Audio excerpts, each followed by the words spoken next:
안녕하세요. 자, 이번 이제 그 사회 전국 모의고사 정답률 분석 및 학습 방법에 대해서 알려드릴 건데, 이번 달은 6월 달에 이제 모의고사를 보셨던 문제인데, 이 문제는 저희 세법 임교훈 선생님이 출제하셨어요. 임교훈 선생님이 출제하셔가지고 이제 출제하실 때 이제 이 형태로 출제를 하셨어요. 일단 출제하시는 선생님 입장에서는 난이도 상의 문제는 한 문제, 중의 문제가 9문제, 하의 문제가 6문제라고 이렇게 출제를 하셨어요.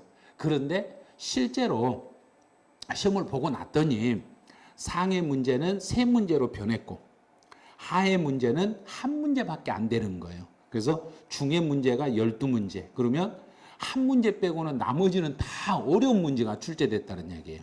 근데 선생님 입장에서는 문제가 6문제는 아주 쉬운 문제라고 생각해서 아주 쉽게 누구나 풀 수 있는 문제로 출제해 줬다고 했는데, 실제로 결과표를 봤더니 아주 난이도가 낮은 건 한 문제밖에 없고 나머지는 전부 난이도가 높은 거예요.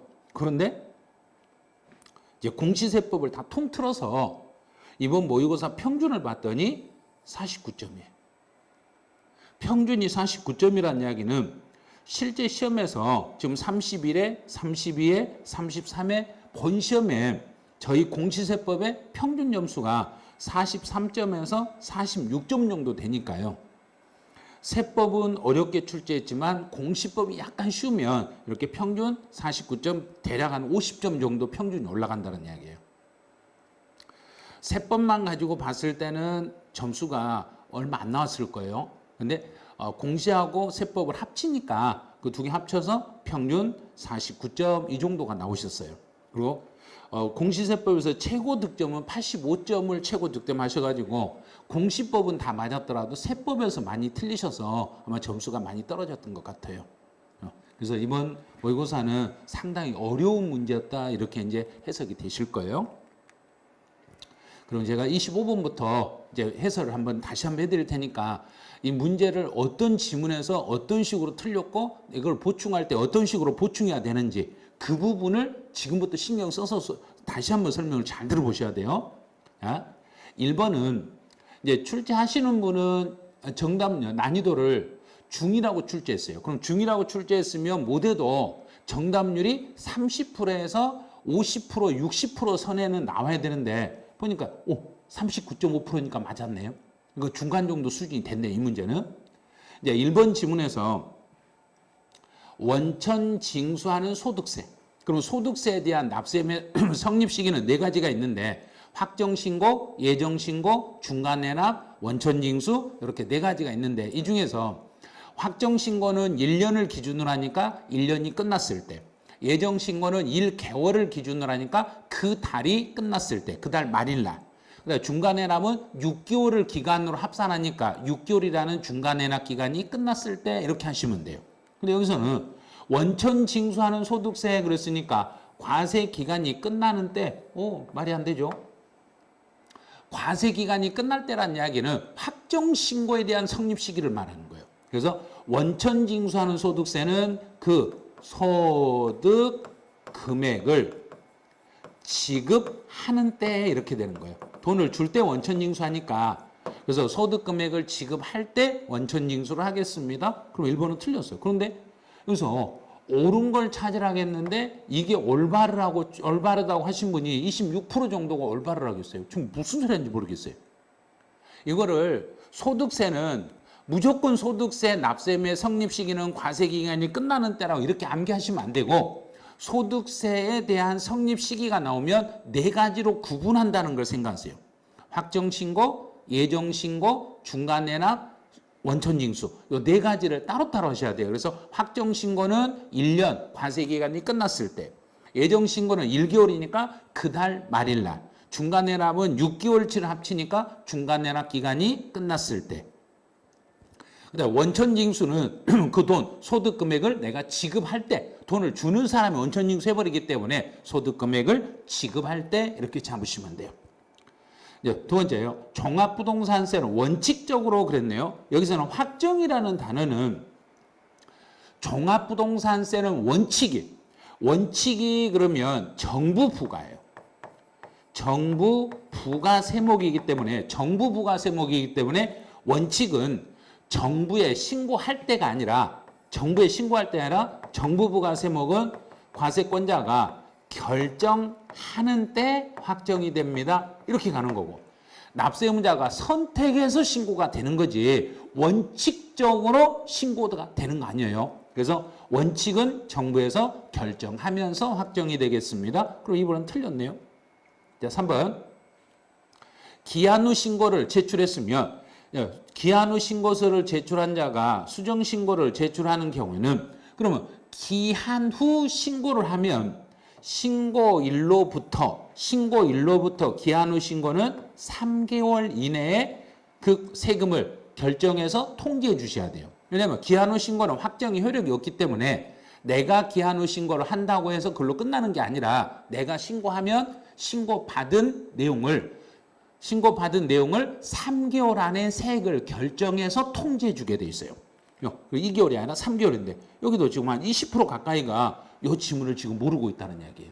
그래서 기한 후 신고 딱 나오는 순간 이거는 내가 신고해도 기한이 지나서 신고해도 그 세금은 그대로 확정되는 게 아니라 신고받은 과세권자가 3개월 안에 세금을 결정해서 다시 그 사람에게 통보해 준다. 이렇게 생각하고 계시면 돼요.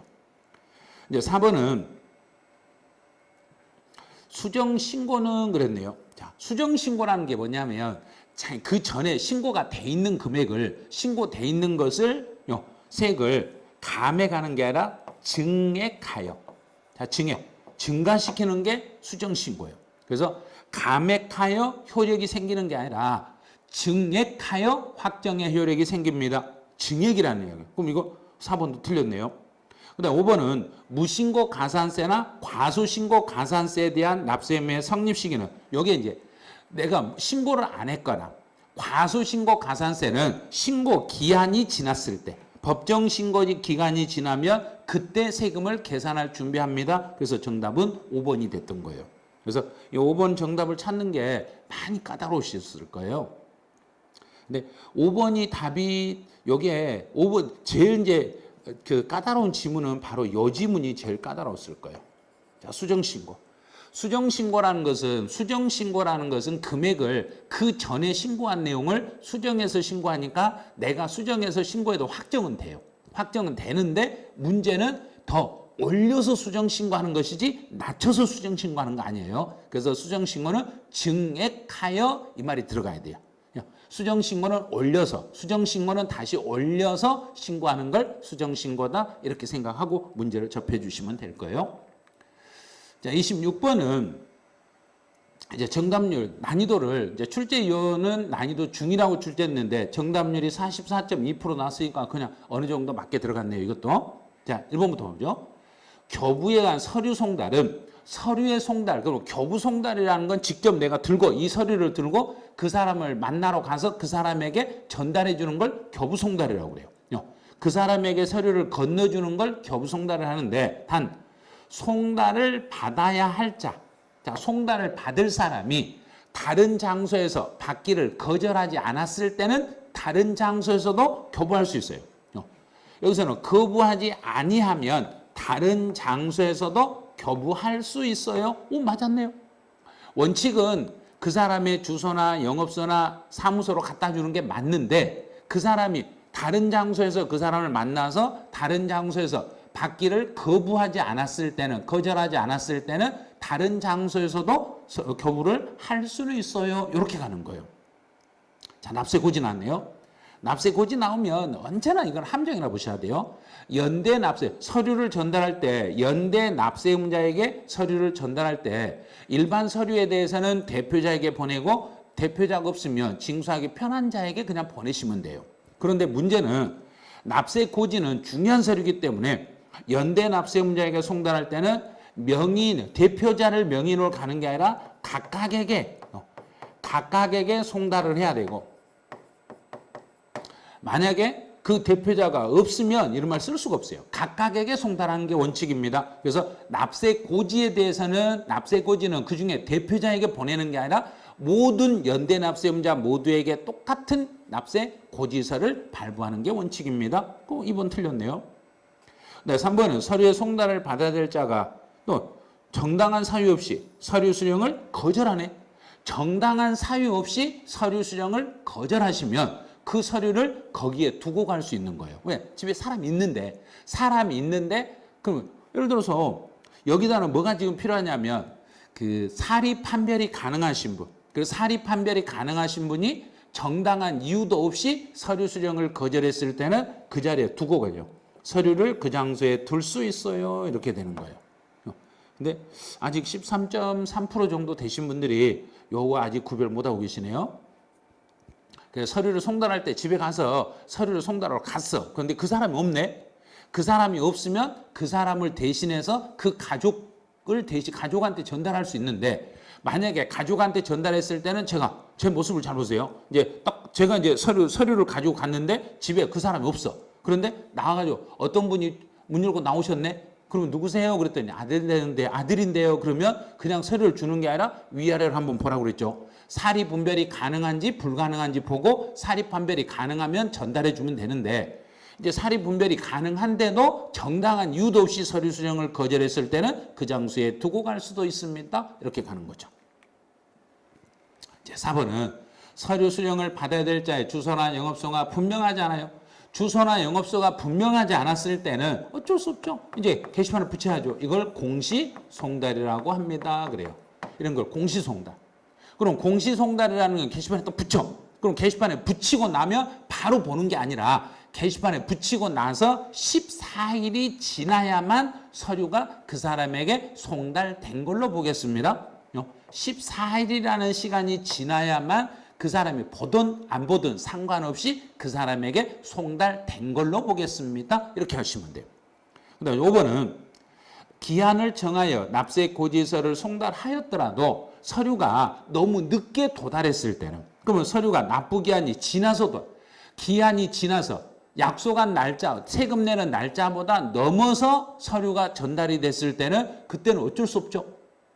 도달한 날 플러스 14일의 시간을 더 드리면 돼요. 그래서 도달한 날로부터 14일이 지난 날로 하겠습니다. 그런데 여기서는 주의할 게 뭐냐면 납부기한이 지난 후에 도달이 됐을 때 자, 여기서 도달이 됐는데 여기 한 가지 주의할 게 있어요.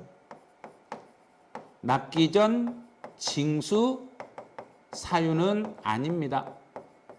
납기 전 징수 사유가 아니라는 단서를 다루셔야 돼요.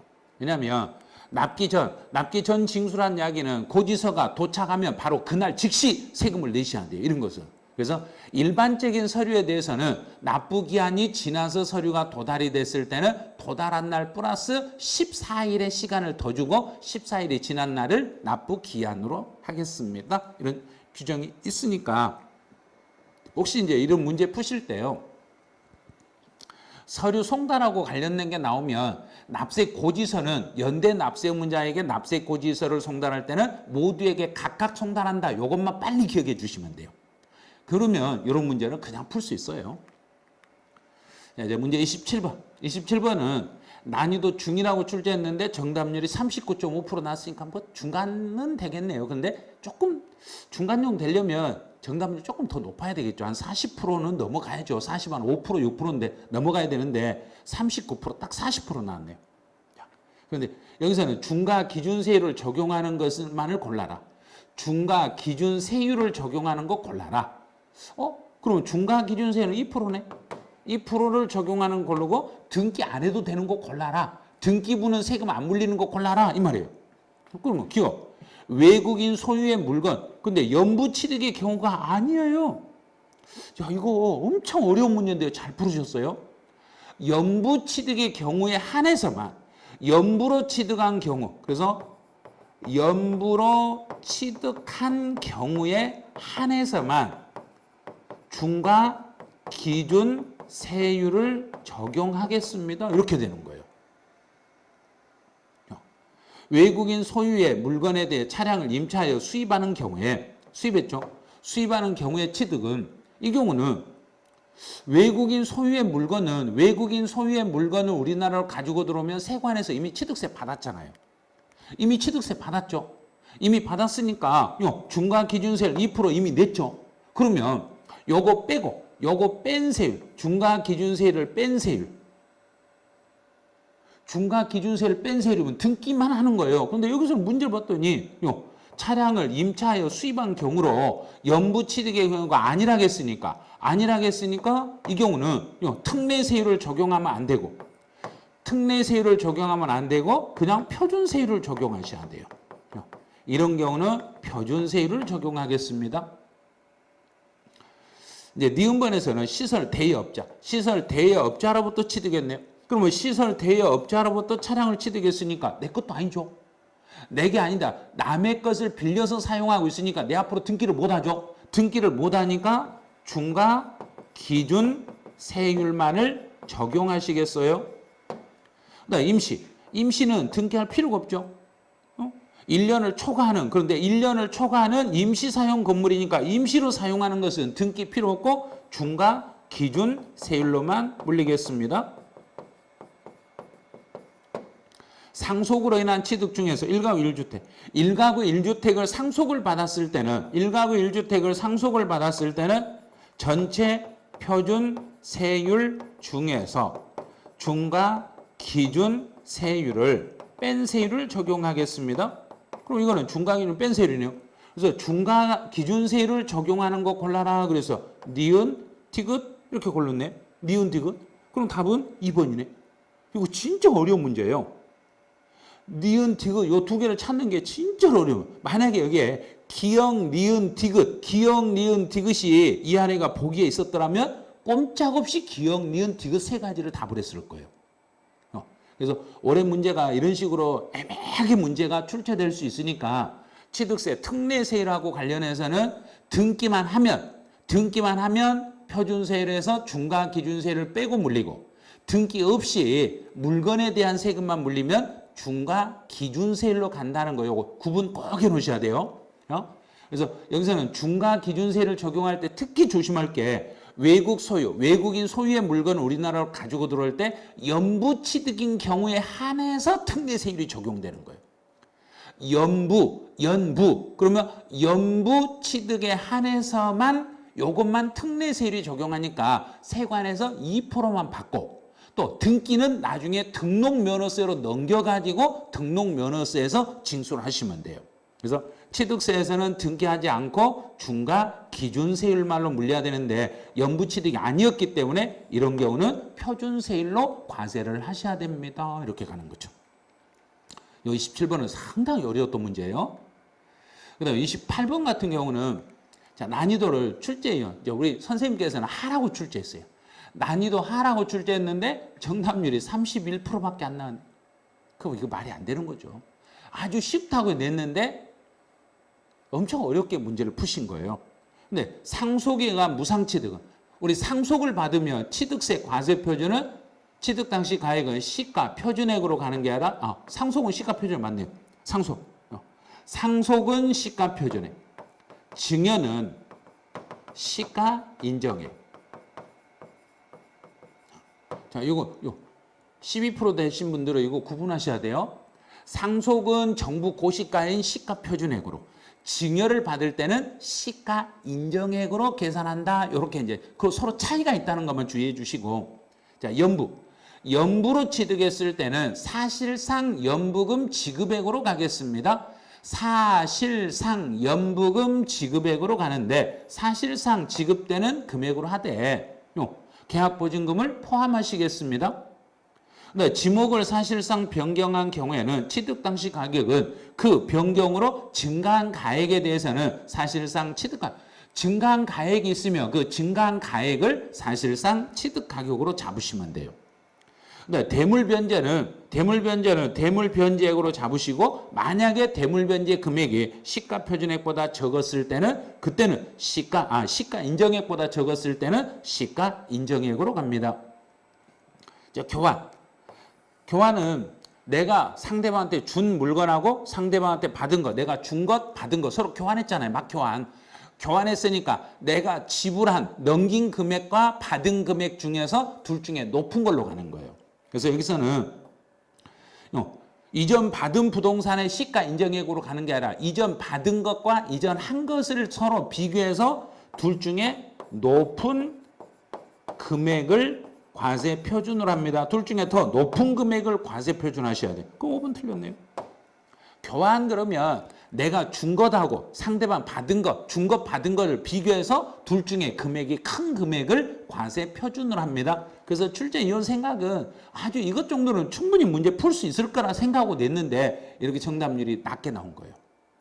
그래서 난이도 하의 문제가 난이도 중 이상으로 어려운 문제가 돼버렸네요. 이 문제는. 그다음 문제 29번 같은 경우는 여기도 난이도 하라고 출제했는데 정답률 29.9%, 20.9%에서 정답 최상의 문제가 돼요. 왜 상의 문제가 되는 거 보세요. 옳은 거 골라라 그랬어요. 옳은 거. 법인이 합병이나 분할에 따라서 취득하는 부담. 합병이나 이거 작년에 신설된 지문이에요. 법인이 합병을 하면서 부동산을 취득하는 것은 합병을 하면서 부동산을 취득하는 것은 유상승계 취득으로 보는 거예요. 유상승계 취득으로 보는 유상승계 취득으로 봐가지고 유상승계 취득으로 봐서 세율을 적용하니까 농지가 아니라겠네. 농지가 아니었을 때는 자 농지를 유상으로 취득하면 3%, 농지가 아닌 것을 유상으로 취득하면 4%니까 유상승계 취득을 적용하니까 농지가 아니라겠으니까 4% 적용하면 되겠네요. 1번 답이네. 근데 이거를 20.9%밖에 못 찾았다는 이야기. 그만큼 어렵게 느껴지셨다는 이야기예요. 그 다음에 증여로 취득했을 때는 여기 이제 계약을 해지했을 때 계약의 해제가 나오면 무조건 계약의 해제가 나오면 등기 등록을 하지 아니한 상태에서 하였더라도 틀렸잖아요. 또 20% 되신 분들이 이걸 지금도 못 찾는 거예요. 계약의 해제는 예를 들어서 우리가 책을 사면 책에다가 내 이름 쓰고 책값 환불해 주세요 그러면 안 해주잖아요. 그래서 등기나 등록을 하였더라도 이 말이 딱 나오는 순간 해제 안 돼. 해제 안 돼. 이렇게 하셔야 돼요. 등기 등록을 하였더라도 그러면 등기나 등록을 하지 아니한 상태에서 등기가 안 된 상태에서 증여취득이니까 취득일이 속하는 달의 말일부터 3개월 안에 해제된 사실이 입증이 되면 취득이 아닌 걸로 보겠습니다. 이렇게 가죠. 이제 3번은 이제 환지 계획에 따라 건축물, 환지 계획에 따라 공급받는 건축물은 취득으로 안 본다. 그런데 환지 계획에 따라 공급받는 건축물은 내가 옛날 건물을 두고 새 건물을 받았으니까 승계 취득으로 보는 거예요. 이런 경우는 승계 취득으로 봐서 과세를 하겠습니다. 승계 취득으로 봐서 그 건물 소유자를 납세 의무자로 하시겠습니다. 4번은 토지의 지목을 사실상 변경한 후에 신고하지 아니하고 등기하지 아니하고 매각했을 때는 그럼 변경해서 등기하는 것은 등록면허세로 과세를 해야 돼요. 등록면허세로 과세를 해야 되는데 여기서 등기를 안 했다고 해서 취득세에서 중과세를 물리시면 안 된다는 이야기죠. 변경한 후에 등기하지 아니하고 그 토지를 매각하더라도 중과산세는 적용하지 않습니다. 이거 엄청 중요한 지문인데 지금 아직 모르고 계셔요. 그래서 일단 토지의 지목을 변경해서 등기를 할 때는 지목 변경에 따른 등기는 등록면허세 과세 대상이에요. 그래서 등록면허세 과세 대상인데 등록면허세를 물릴 수가 없는 여기가 등기를 하지 않고 등기를 하지 아니하고 매각했더라도 취득세로 가는 게 아니라 등록면허세로 가야 되는데 취득세로 80% 물린다고 했으니까 그 지문은 틀렸어요. 이러셔야 돼요. 자, 5번. 경감받은 후에 중과세 대상 추징 사유가 되면 그 사유 발생일로부터 60일 안에 추가로 신고 납부해요. 추가 신고 나오는 순간 이미 낸 세금을 빼주는데 이미 낸 세금 속에 가산세가 들어있으며 가산세를 제외하고요. 그렇게 연습했는데 아직도 10% 정도가 이걸 틀리고 계신다는 얘기예요. 그래서 이런 거 문제 틀리실 때 지문을 막 너무 꼼꼼하게 읽으시려고 하니까 틀리시는 거예요. 지문을 너무 꼼꼼하게 보는 게 아니라 핵심 단어를 찾고 키포인트가 되는 단어가 어떤 단어인지 키가 되는 단어가 어떤 건지 그걸 찾아내셔야 돼요. 여기서는 60일이 중요한 게 아니라 이미 낸 세금을 빼주되 이미 낸 세금 속에 가산세가 들어있을 때 가산세도 같이 빼냐 안 빼냐 이게 중요한 거예요. 그래서 가산세는 빼주지 아니합니다. 가산세를 제외한 이미 납부한 세금을 빼드리겠습니다. 자, 30번. 30번도 우리 임견수 대행은 난이도 하라고 출제했어요. 이 정도 세율은 다 암기했을 거다. 그런데 아니나 다를까 38%만 맞추시고 나머지 또 다 틀리셨네. 그럼 아직도 60% 되신 분이 등록면허세 세율을 암기 안 하고 계신다는 거예요. 시험 보신 분들 중에서 60%가 아직도 세율을 암기 안 아니 세율 암기는 그렇게 하시라게도 왜 안 하고 계신지 모르겠어요. 제가요 여름방학 때 할래요. 여름방학 끝나면 또 추석 때 할래요. 또 끝나면 시험 보기 일주일 전에 할래요. 그 시험 보고 나서는 아이고 내년에는 할게요. 이렇게 계속 반복하지 마시고 그냥 세율은 지금 당장 암기해 버리시라는 거. 지금 당장 세율을 암기하시는 게 아마 도움이 돼요. 지상권, 부동산 가액의 권 그러면 0.2. 임차권, 보증금 틀렸죠. 임차권 나오면 월 임대차 금액의 월 임대차 금액의 1000분의 2. 상속은 1000분의 15. 이상한 틀린 것 같네요. 상속. 그러면 상속으로 이전은 취득세 얼마나 2.8, 2.3, 2.8. 그 둘 중에 높은 게 2.8. 거기서 2를 빼니까 1000분의 8. 틀렸네. 그다음 지역권. 지역권은 요역지 가액은 맞죠? 요역지 가액에 1000분의 8이 아니라 1000분의 2. 권으로 끝났으니까. 가처분, 가압류. 그러면 여기는 가처분, 가압류는 부동산 가액이 아니라 채권 금액의 1000분의 2. 그래서 정답은 1번. 여기 맞았네. 그럼 1번이 답이에요. 이 문제는 과세 표준하고 세율하고 두 개를 동시에 보라는 이야기예요. 세율로 문제가 과세, 등록면허세에서 표준 세율을 물어본다고 해서 세율만 틀린 걸 찾지 마시고 과세 표준하고 세율하고 서로 연관성 있게 문제를 풀어달라고 했잖아요. 그래서 언제나 등록면허세 표준 세율을 물어볼 때는 앞에 과세 표준을 함정으로 판다는 거. 과세 표준요. 과세 표준들을 함정으로 팔 수 있으니까 과세 표준하고 세율하고 연결시켜서 공부를 해주셔야 등록면허세는 한 문제를 맞출 수 있어요. 자, 난이도 하라고 냈는데 정답률이 37.8% 나오면 말이 안 되죠. 50%, 60% 이상이 나와야 60% 이상이 나와야 난이도 하가 되는 거예요. 자, 31번. 정답률은 중이라겠어. 그런데 26.2. 이것도 잘못하면 난이도 정답률 분석이 잘못됐다는 이야기예요. 그리고 난이도가 중이라고 했던 것이 26.2%면 중이 아니라 상이 돼버릴 수도 있어요. 이 문제도. 자, 건축법의 허가, 관계 쭉 허가를 받아야 할 건축 허가를 안 받았네. 허가받지 아니한 건물의 부속의 토지는 허가받지 않는 건물의 부속의 토지는 나대지로 보는 거예요. 나대지로 봐서 종합합산 토지가 됩니다. 종합합산 토지는 0.2에서 0.5%의 초과 누진세율을 적용합니다. 그래서 1000분의 2에서 1000분의 1에서 최고 1000분의 4가 아니라 0.2에서 0.5까지 초과 누진세율을 적용합니다. 그럼 1번 X 틀렸죠.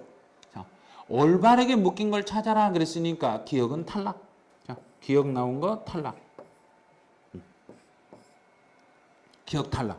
그러면 이제 1번하고 4번만 살아남았는데 기억, 니은, 디귿은 똑같으니까 이제 니을만 봐보죠. 니을. 토지의 과세 표준이 과세 표준 상한액보다 큰 경우에는 토지의 과세 표준은 과세 표준 상한으로 한다. 우리 재산세에서 과세 표준 상한제가 신설된 것은 토지가 아니라 주택이라 그랬죠. 주택에 대해서만 과세 표준 상한제가 요게 신설이 됐고 주택만 과세 표준 상한제가 신설됐으니까 니을 들어간 것도 틀렸네요. 니을 들어간 거. 그럼 정답은 1번 되겠네요. 이거 상당히 어렵죠. 그러면 니은하고 디귿이 맞는가 보죠. 주택에 대한 시가 표준액은 1세대 1주택은 아니라겠으니까 주택은 공정시장 가액비율 60%를 곱해서요.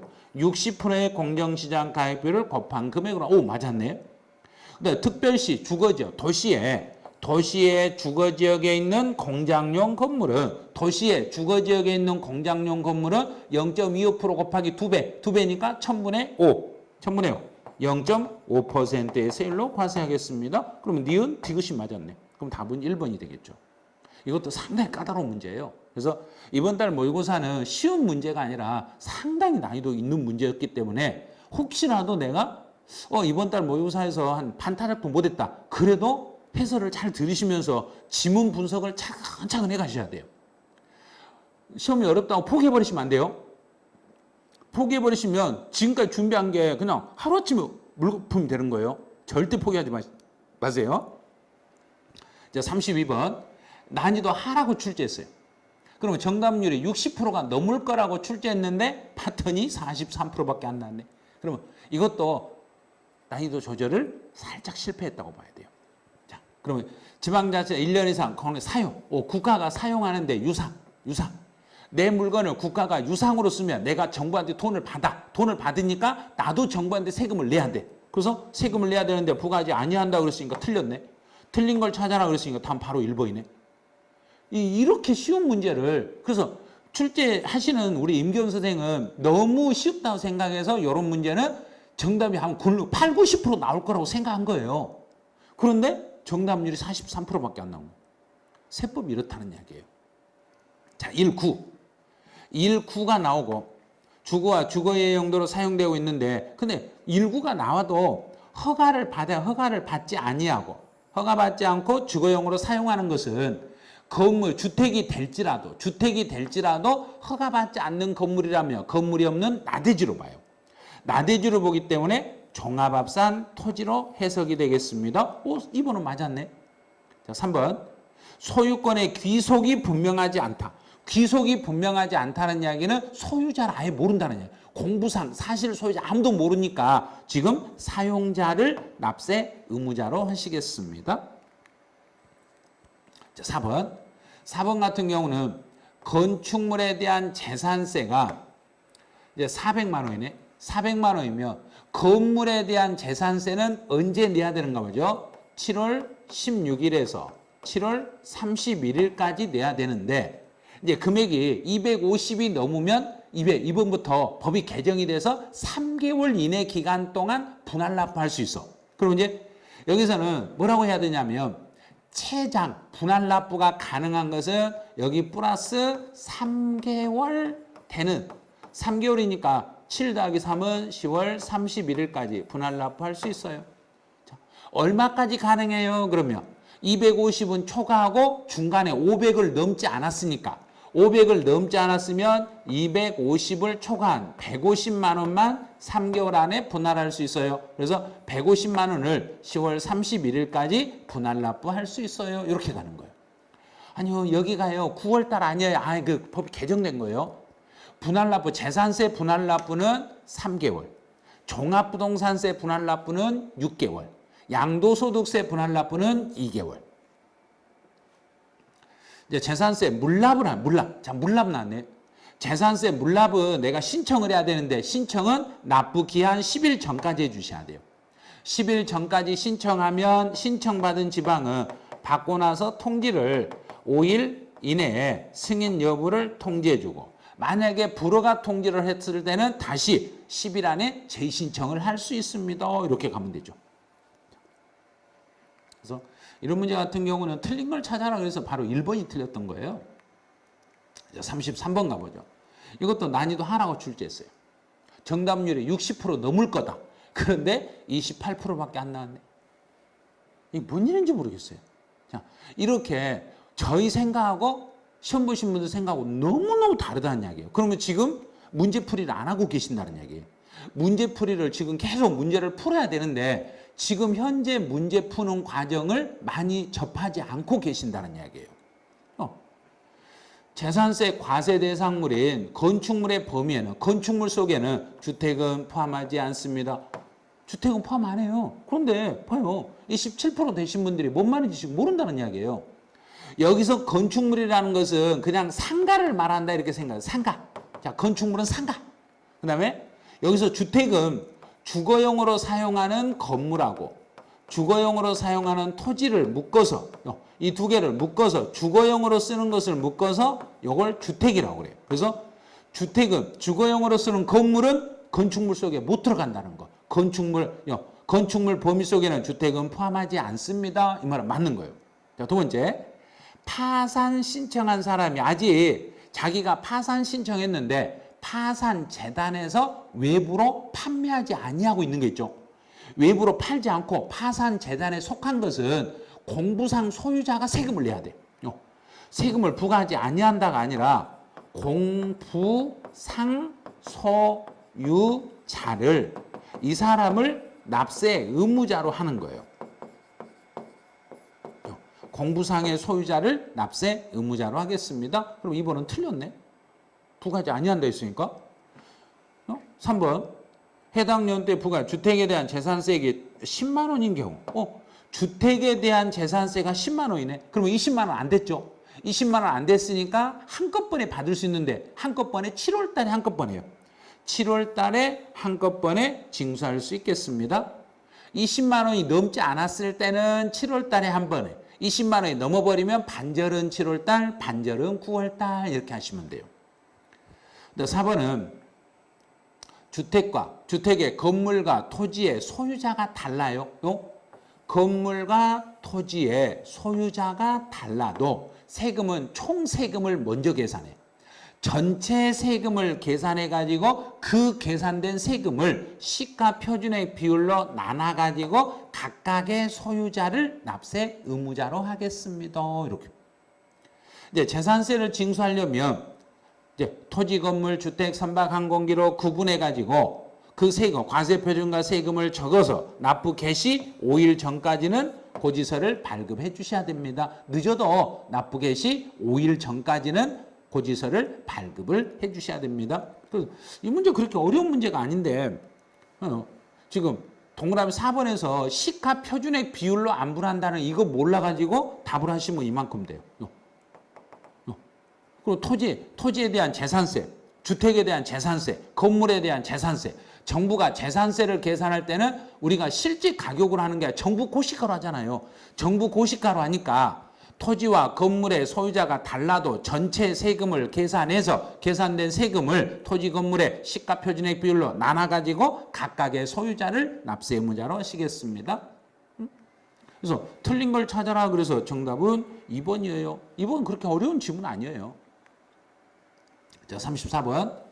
여기는 난이도 중이라고 했는데 정답률이 20.3%. 그러면 난이도 중이 아니에요. 20.3%면 이것도 난이도 상이 돼버려요. 20%도 안 되지. 20%도 아주 근사치로 맞춰요. 종합부동산세를 이렇게 어려워하시나? 왜? 공부를 잘 안 해서 그래요. 1세대 1주택자가 보유하고 있는 주택을 양도하기 전에 다른 주택을 취득하 2주택이 됐네. 그러면 과세 표준을 계산할 때 2주택이 되면 내가 새 집 사고 3년 이내에 그 다른 옛날 집을 판다고 하면은 과세표준 계산할 때는 1주택으로 보고 과세표준을 계산합니다. 과세표준을 계산할 때는 제가 9월 달에 신청을 하면 그때는 1세대 1주택자로 보고 과세표준 계산해서 1세대 1주택이면 12억을 빼고 공정시장 가액비를 곱하기 해서 과세표준을 구하겠습니다. 이런 식으로. 근데 법인이 소유했네요. 공익법인이 아닌 일반 법인이 소유하는 주택에 대한 종합부동산세 과세표준은 그럼 일반 주택이니까 전체 공시가격을 합한 금액에서 0을 빼고 0을 빼요. 0원을 공제하고 여기에 공정시장 가액비를 곱한 금액을 과세표준으로 해주시면 돼요. 3번. 이거 여기서 문제에서 봐요. 틀린 걸 찾아라 했는데 이건 못 찾는 분이 있어요. 1세대 1주택에 대한 세액공제. 1세대 1주택에 대한 세액공제는 보유기간이 5년 이상이 돼야죠. 5년 이상. 그런데 양도소득세 장기보유 특별공제 3년 이상하고 자꾸 헷갈리는 거예요. 양도소득세에서 장기보유 특별공제는 3년 이상을 보유하면 장기보유 특별공제가 되는 거고 종합부동산세에서 1세대 1주택에 대한 세액공제를 받을 때는 3년 이상이 아니라 5년 이상을 보유해야만 세액공제를 받을 수 있어요. 근데 3년을 받을 수 있다 했으니까 틀렸잖아요. 3년 안 돼요. 5년이 넘으셔야 돼요. 그다음에 별도 합산 대상인 토지의 과세 표준 금액에 대한 이미 별도 합산은 80억 초과잖아요. 자, 80억 초과분에 대해서 앞에서 이미 재산세로 부과된 게 있으면 그 재산세를 나중에 종부세 계산할 때 빼주자고 했잖아요. 그런데 거기서 중요한 게 이미 요 50% 범위 내에서 가감 조정된 세율이 적용되면 가감에서 50% 범위 내에서 가감해서 세금을 냈더라면 그 적용된 세금을 빼주고 만약에 세부담의 상한을 적용해 가지고 세금을 낸 적이 있으면 그 상한의 적용을 받은 경우는 그 상한을 적용받은 세금을 종합부동산세 계산할 때 빼주자는 이야기예요. 그래서 50% 범위 내에서 가감해서 적용했으면 가감된 세금을 빼주고 세부담의 상한이 적용이 됐을 때는 세부담의 상한을 적용해서 낸 세금을 종합부동산세 계산해서 빼주자. 이렇게 해석하시면 되죠.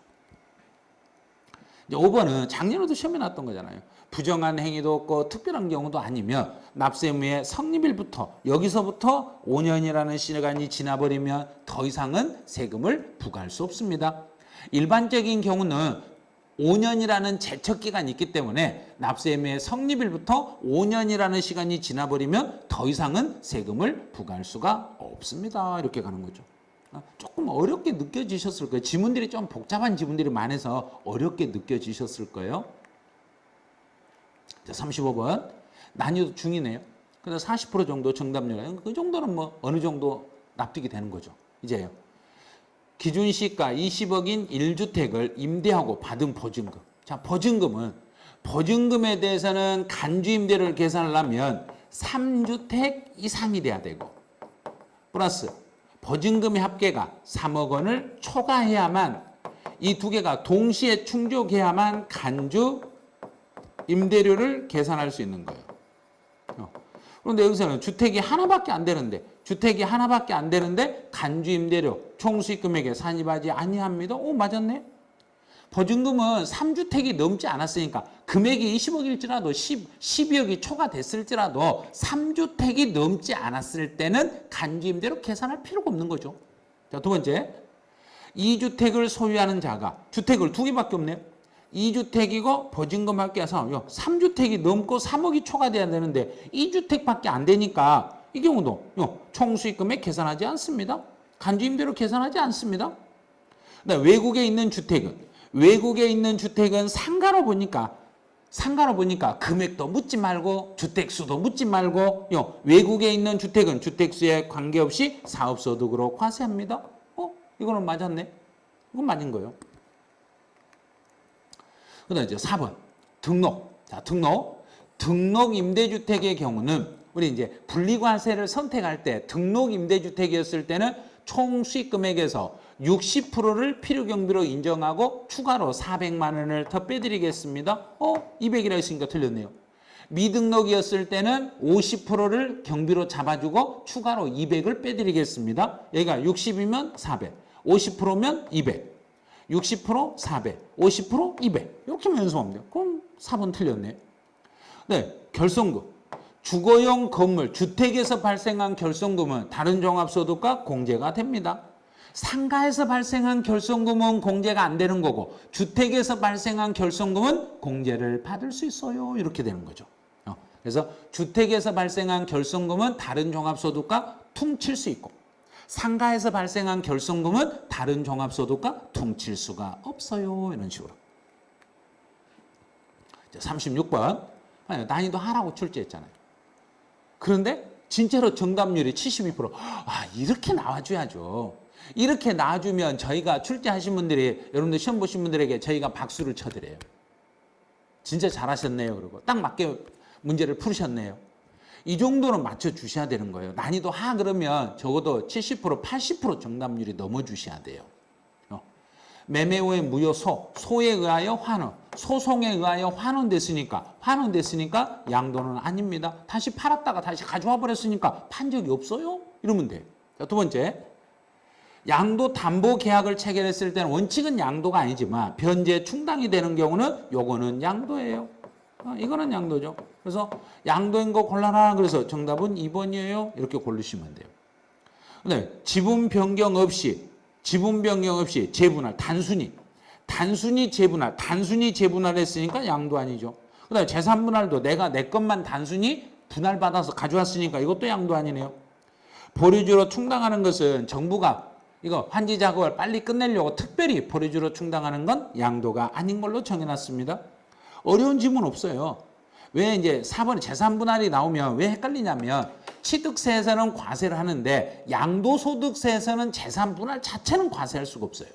왜냐하면 재산 분할 자체는 양도도 아니기 때문에 아무것도 아니에요. 내가 내 재산을 단순히 쪼개서 가져온 것 뿐이기 때문에 재산 분할은 양도로 볼 수가 없습니다. 이런 식으로.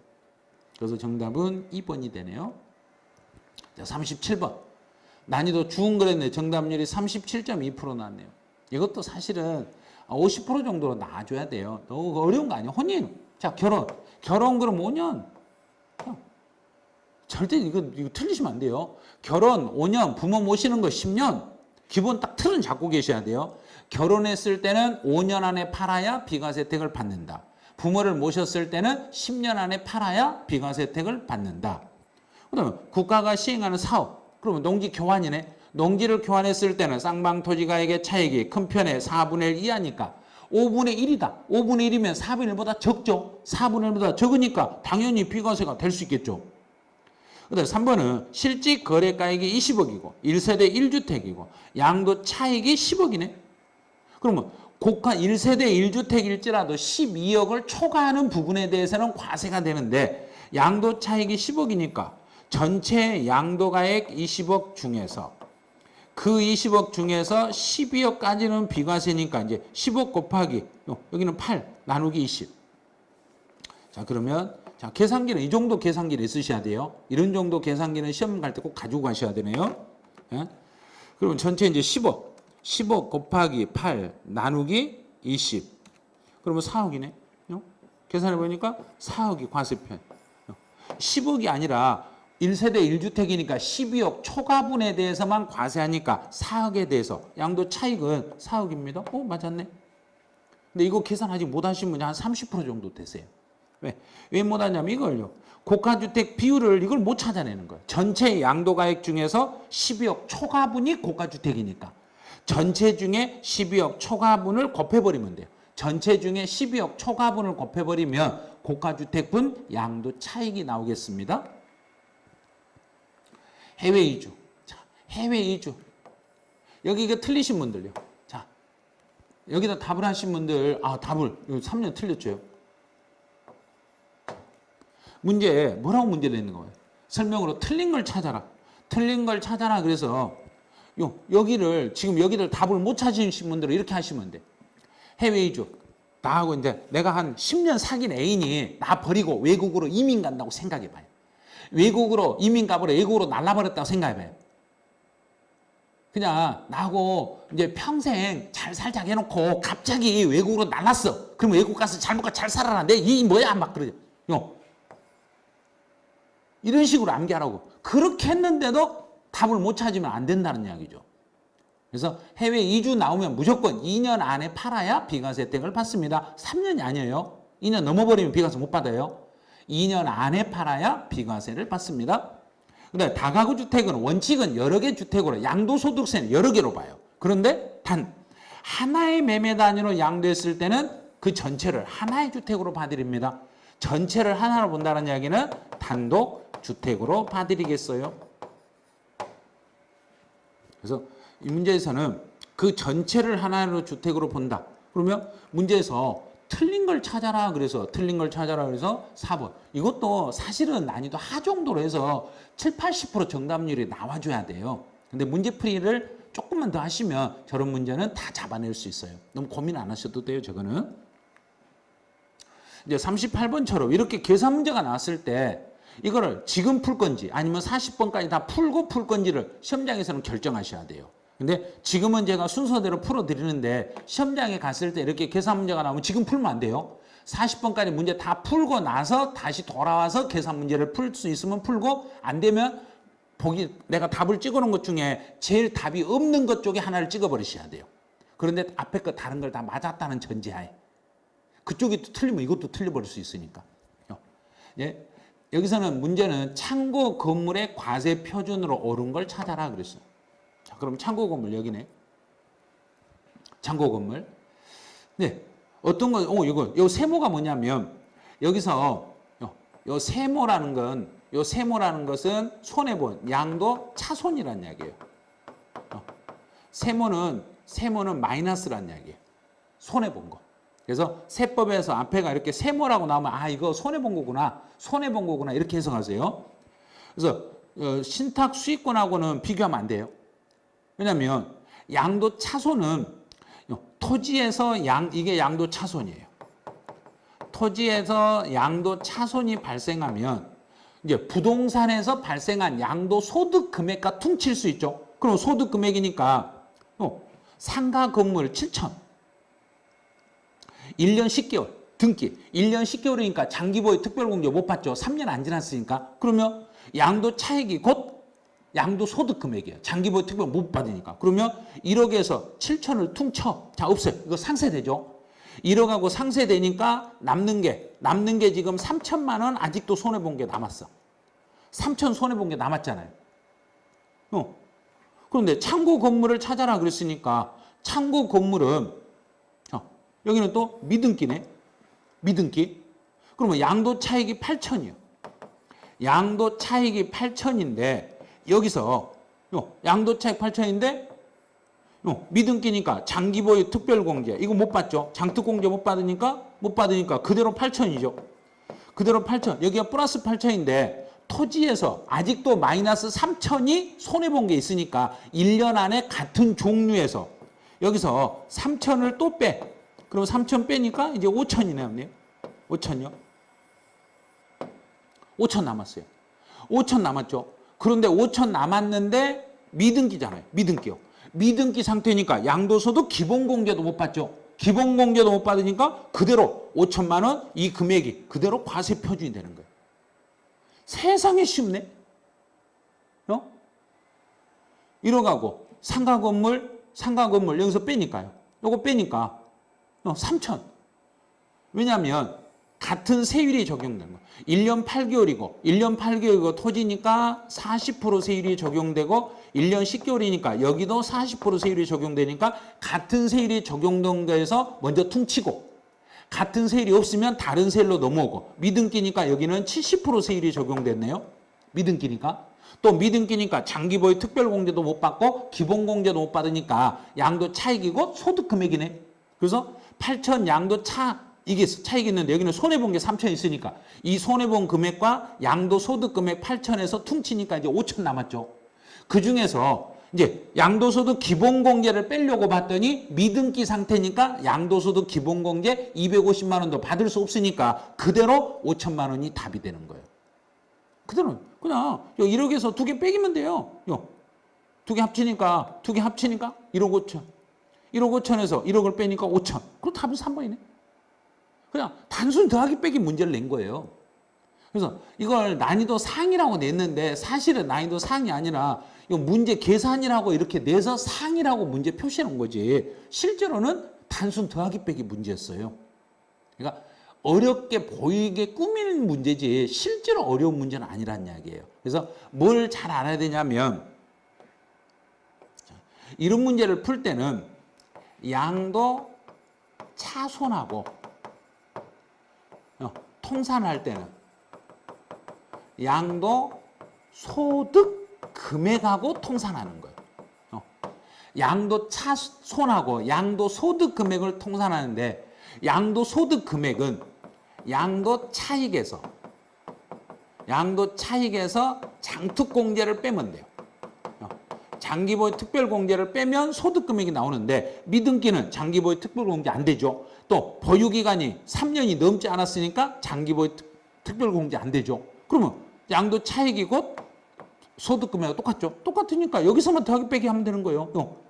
근데 요거는 같은 종류고 신탁 수익권은 다르니까 창고 건물은 같은 부동산에서만 통산이 돼. 그러면 요거끼리는 자기들끼리는 통산이 돼. 그러면 소득 금액은 1억 5천.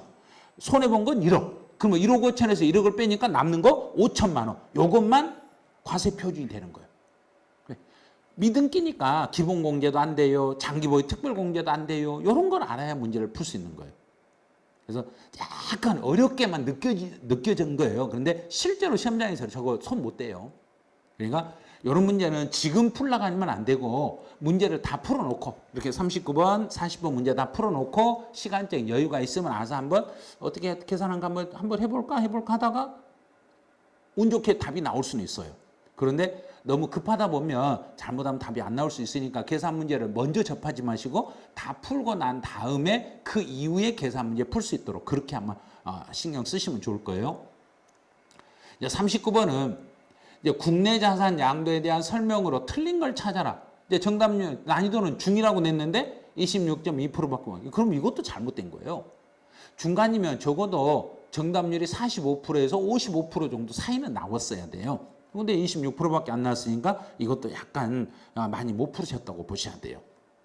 양도일로부터 소급하여 10년 이내 배우자로부터 증여받은 토지의 양도채 계산 시 증여한 배우자가 지출한 자본적 지출액. 증여한 사람 것, 증여받은 사람 것 자본적 지출액은 증여자의 자본적 지출액과 수증자의 자본적 지출액 모두를 인정해줘요 하고 법이 개정됐다고 했잖아요. 이거는 필요경비로 포함한다. 맞았어요. 이게 14% 정도 되신 분들은 이번에 여기가 법이 개정이 돼가지고 자본적 지출은 증여한 사람이 지출한 비용과 증여받은 사람이 지출한 비용 두 사람 다 인정이 돼요. 그러면 증여자의 자본적 지출액과 수증자의 자본적 지출액 둘 다 필요경비로 인정이 돼요. 신탁 수익권을 양도했을 때는 양도일이 속하는 달의 말일부터 이건 2개월이에요. 무조건 다. 부담부 증여만 3개월, 부담부 증여만 3개월, 부담부 증여를 제외한 나머지는 모두 2개월. 네, 특수 관계인. 근데 배우자 직계좀 아니네요. 특수 관계인에게 증여한 자산에 대해서는 납세의 의무는 누구예요? 그러면 증여자가 되죠. 증여자가 되는데 증여자와 수증자는 연대하여 납부할 의무가 있어요. 특수관계인 딱 나오면 이렇게 특수관계인이라고 보이면 증여를 부인한다. 증여를 부인한다. 부인한다는 이야기는 나쁜 짓 했다. 나쁜 짓 했으니까 나쁜 짓 한 사람에게는 연대 책임을 묻겠다. 나쁜 짓 한 사람들에게는 연대 책임을 묻겠다. 이런 식으로. 2년 이상 보유한 분양권. 분양권 같은 경우는 1년이 안 됐을 때는 70%. 1년만 넘으면은 보유기간 1년 넘으면 무조건 60%. 자, 무조건 60%. 2년 이상을 보유해도 1년 이상을 보유했을 때는 무조건 60%입니다. 근데 환지처분 공고 전에 양도했네요. 환지처분 공고 전에 미등기 상태로 양도했더라도 미등기 양도가 아니라 등기하고 양도한 걸로 봐드립니다. 미등기 양도자산에 해당하지 아니합니다. 등기하고 판 걸로 보겠습니다. 자, 그러면 틀린 걸 찾아라 해서 2번이었네요. 이것도 정답률이 너무 낮게 나왔어요. 이제 부담부 증여를 제외한 나머지는 모두 2개월 그러시면 돼요. 부담부 증여만 3개월. 부담부 증여를 제외한 나머지는 모두 2개월 안에 예정 신고를 해주시면 됩니다. 자, 40번.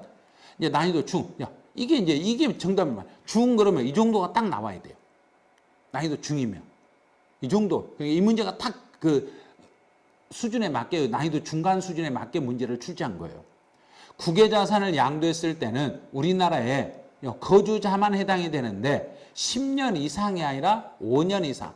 우리나라 5년 이상 주소나 거소를 둔 거주자에 해당하는 이 사람만 납세 의무가 있습니다. 외국 법인이 발행한, 이거 조심해야 돼요. 외국 법인이 발행한 주식의 양도로 발생하는 소득은 국외자산 양도소득의 범위에 포함되지 아니합니다. 이제 주식은 국외 주식일지라도 국외자산에 포함하는 것이 아니라 국내 과세 대상물 속에 들어있어요.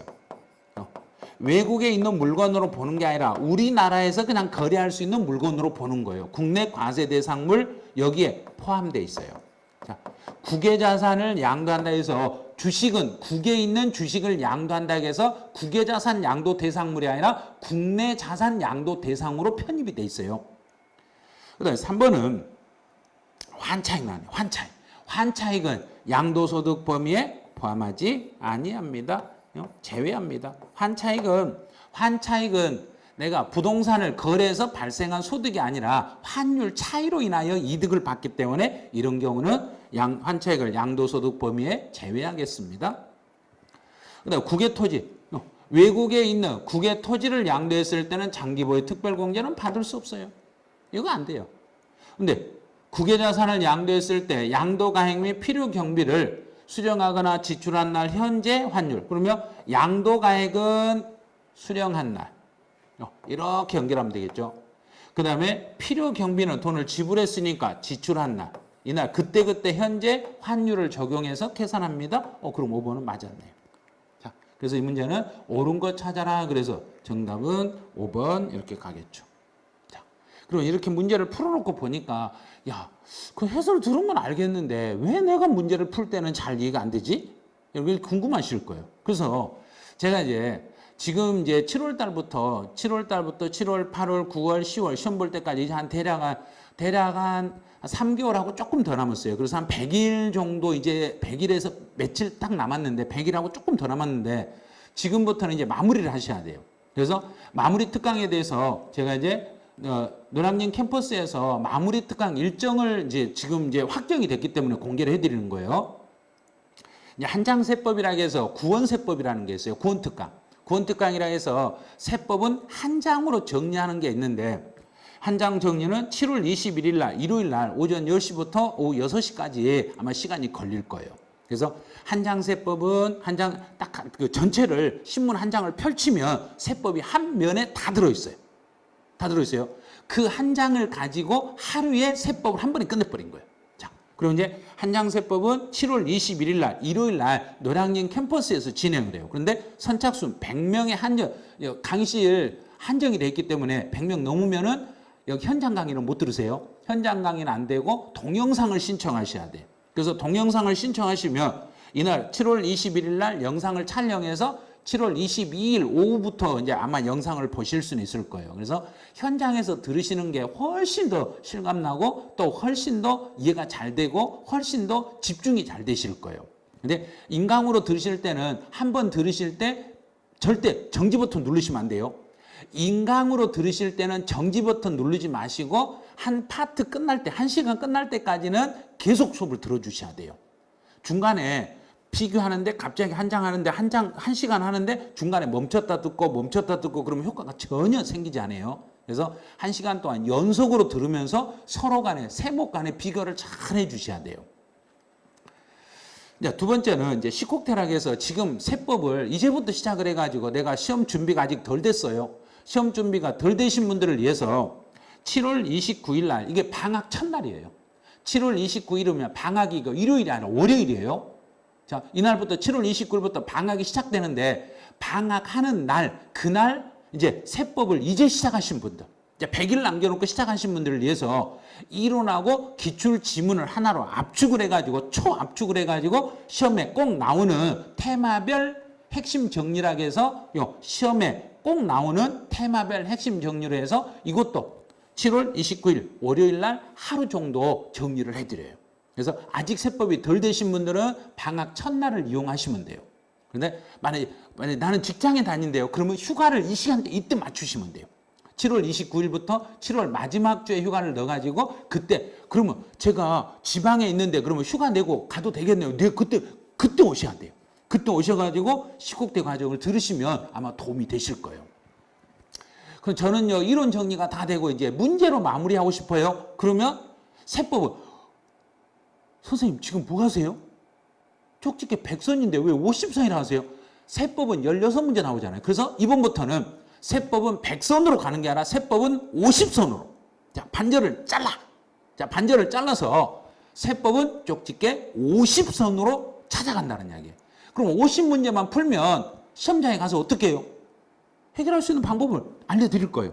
그런데 쪽집게 50선은 8월 18일, 이건 일요일이에요. 여기는 8월 18일 일요일 날 오전 10시부터 아마 오후 6시에서 6시 반 정도 그때가 아마 되면 끝날 거예요.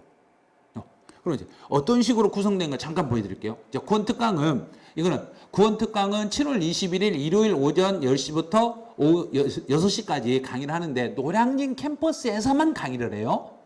노량진 캠퍼스 어떻게 간지 모르는데요. 그러면 서울의 전철 노량진역으로 오시면 돼요. 노량진역 출구가 많잖아요. 네, 3번 출구로 나오시면 돼요. 3번 출구로 나와서 왼쪽으로 가요, 오른쪽으로 가요. 망설이지 마시고 출구로 올라오는 순간 오른쪽으로 턴하세요. 오른쪽으로 턴해서 70m만 오시면 오른쪽에 하나은행 6층에 메가랜드 캠퍼스가 있으니까 그쪽으로 찾아오시면 돼요. 자, 그럼 이제 노량진 학원에 저는요 그래도 모르겠어요. 그럼 얼른 전화번호 메모하세요. 02-2135-4881 2135-4881로 전화하시면 노량진 캠퍼스에서 아마 여러분들 친절히 안내해 주실 거예요. 그러면 한장 세법 어떻게 구성됐어요? 이렇게 생겼어요. 여기 한 장이에요. 자, 세법의 한 장이 이 한 장이 이렇게 크게 한 장을 만들어 가지고 이걸 가지고 이제 취득세, 등록면허세, 재산세, 종합부동산세, 양도소득세 우리 시험에 나오는 것들 이 안에가 다 들어가요. 다 들어가서 전체를 한 면에다 넣어가지고 한 장으로 정리하는데 이제는 취득세는 취득세 이렇게 하는 게 아니라 이날은 과세 대상물은 대상물별로 납세 의무자, 과세 표준, 세율, 납세 절차를 그 파트별로 묶어가지고 세목을 한꺼번에 정리해버리니까 1시간 동안 비교하는 걸 정확히 들으셔야 돼. 그래서 인강으로 하신 분들은 절대로 정지 버튼 누르시면 안 돼요.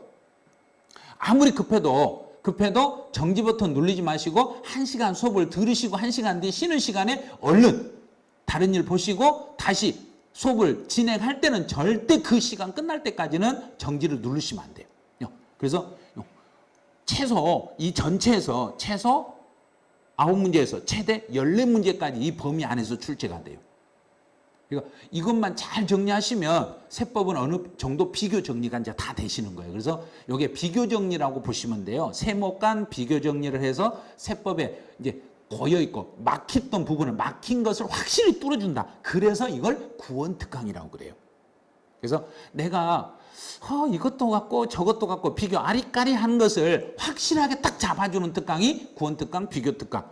요 한장세법이다 이렇게 생각하시고 만약에 한장세법이 궁금하신 분들은 지금 홈페이지에 들어보시면 홈페이지 한장세법 구원특강에 아마 그 광고 우리 올려놓은 게 있으니까요. 거기에 구원특강을 한번 눌러보시면 어떤 식으로 진행하고 그리고 또 세법만 하는 게 아니에요.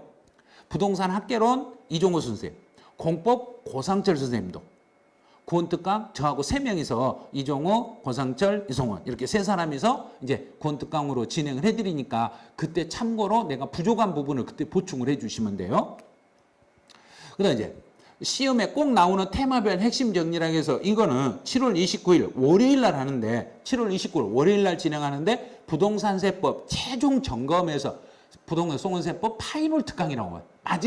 마지막 완전히 마무리한 특강이라고 보시면 돼요. 여기는 핵심 이론 정리, 기출지문 정리, 또 2024년 개정되는 거 모두 반영하고 타 자격시험에서 나왔던 기출문제 6월 말까지 기출문제 지문 반영된 걸 전부 반영해서 교재가 아마 7월 초쯤에 아마 나올 거예요.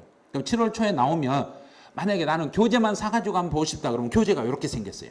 자, 이론, 중요한 이론, 그 중에서 중요하게 기출된 지문들 이론과 기출지문, 이론과 기출지문에서 마지막에 마무리할 때 최상의 마무리 교재로 쓸 수 있게끔 만들어 드렸어요.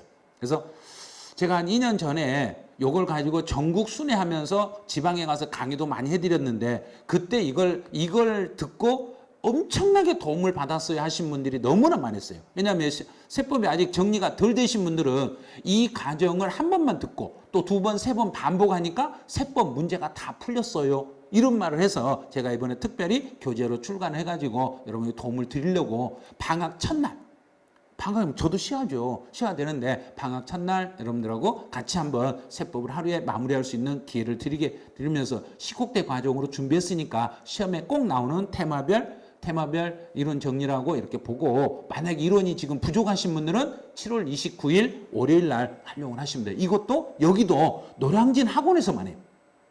선생님은 노량진만 하세요. 네, 노량진 메가랜드 캠퍼스만 제가 있어요. 그래서 노량진 학원은 2135-4881로 전화해서 상담 문의해 주시면 될 거예요. 그럼 쪽집게 54는 어떻게 돼요? 그러면 출제 가능성이 높은 지문들을 문제화 시켜가지고 시험에서 진짜로 이번 시험에서 35회 시험에서 나올 수 있는 지문들을 구성해가지고 50문제만 선별하는 거예요. 근데 그 50문제, 야, 이렇게 돼 있어요. 문제 한 문제. 자, 한 문제에서 부족한 부분은 문제 밑에 이론으로 정리해가지고 문제와 이론으로 같이. 그러면 나는 이제 최종 마무리를 문제, 쪽집게 50선 이것만 가지고 내가 마무리 끝낼란다. 그럼 이걸로 하시면 돼요. 그래서 문제하고 보충 이론까지 다 합치면 세법은 아무리 잘게 쪼개도 테마가 딱 50개밖에 안 나와요. 그래서 쪽집게 50선으로 줄였던 거예요. 100문제 해봤자 50선하고 100문제 해봤자 여기 한 문제, 요거 한 문제 이렇게 늘리면 이게 2문제씩 되는 거예요. 그래서 50개 문제만 가지고 이론 정리를 한꺼번에 하다 보면 세법이 조금 더 빨리 다가오실 거예요. 그래서 이론하고요, 문제하고 추가로 이론을 가미해가지고 문제하고 이론을 한꺼번에 정리할 수 있도록 쪽집게 50선을 구성했으니까 이것도 7월 초면 교재가 나올 거예요. 그래서 시국대 과정하고 쪽집게 50선 교재가 동시에 출간이 되니까 만약에 두 개가 동시에 필요하면 두 개를 같이 선택해서 저희 메가랜드 홈페이지에 그 인터넷 서점이 있어요. 인터넷 서점을 클릭하시면 요 7월 아마 첫째 주하고 아마 그쯤 되면은 아마 인터넷 서점에 그 교재가 올라올 거예요. 올라오면 그때부터 구매가 아마 가능하실 거예요. 자, 마무리 특강 일정 다시 한번 알려드릴게요. 한장세법은 7월 21일 일요일. 그 다음에 식국태 과정. 이론하고 기출 지문을 최종 정리하는 과정은 7월 29일 월요일. 그 다음에 쪽집게 50선. 문제로 해서 최종 마무리 정리하는 것은 8월 18일 일요일 날 제가 준비해 드리고 있으니까 여기 이 세 개를 나는 이거 세 개를 다 안 듣고 나는 이 중에서 내가 제일 부족한 거 하나만 선택해서 듣고 싶다. 그럼 그렇게 하시면 돼요. 나는 이론 정리는 어느 정도 됐는데 세목간 비교가 안 된다. 그럼 한장세법을 들으시고 나는 이론이 아직 덜 되고 인재세법을 준비하는데 뭘 해야 될지 고민된다. 그러면 식국대 과정 이걸 들으시고 나는 이론도 어느 정도 정리되고 또 비교 정리도 잘 돼 있다. 그러면 그때는 쪽집게 50선 요거 하나만 가지고 하셔도 돼요. 그래서 요 세 개 중에 하나를 선택하는데 지금 공부가 지금 잘 안 돼 있고 지금 조금 내가 부족하다 그러면 식국태 과정 이걸 들으세요. 이걸로 들으시고 나는 이론 정리가 어느 정도 돼 있고 마지막에 최종 점검하고 문제로 점검만 하란다. 그러면 쪽집게 50선 이걸로 정리를 하시면 돼요. 그리고 비교 정리가 잘 안 되고 세목 간에 어디가 이렇게 비교하려는데 너무 힘들다. 그러면 그건 한장세법으로 해주시면 되겠네요. 자, 이제 제가 모의고사 해설 강의 해드리고 이제 제가 이제 그 특강 일정 같은 걸 알려드렸는데 그런데 이제 제가 마지막에 이런 이야기가 있더라고요. 가장 가까운 시간에도 가장 어려운 시간에도 포기하지 말라. 바로 그때가 성공이 가장 가까워지기 직전일 것이다. 그래서 참 어려워. 너무 힘들어요. 진짜 너무 힘들어서 못 가겠어. 그런데 바로 한 발만 더 디디면 성공이 앞에가 기다리고 있더란 이야기예요. 그래서 지금 안 된다고 포기하려고 하지 마시고 이제 제가 그래서 일부러 특강 일정을 여기다 넣어드린 이유가 지금 포기하는 것보다는 이번에 요 특강 일정 나오면 이것 중에 하나만 내가 선택해서 집중적으로 공략해가지고 이번 연도의 세법을 완벽하게 풀 수 있도록 이렇게 준비를 해주시란 이야기예요. 그래서 너무 어려움만 하지 마시고 같이 함께 하시면서 35회 시험에서 좋은 결과를 만들어 주시기 바라네요. 자, 그러면 이제 7월달 모의고사 분석에서 또 뵙기로 하고 이번 6월달 모의고사 분석은 여기서 마치죠. 이번 달 모의고사 보시느라고 수고 많으셨습니다. 네, 한 달 뒤에 뵙겠습니다. 네, 수고하셨습니다.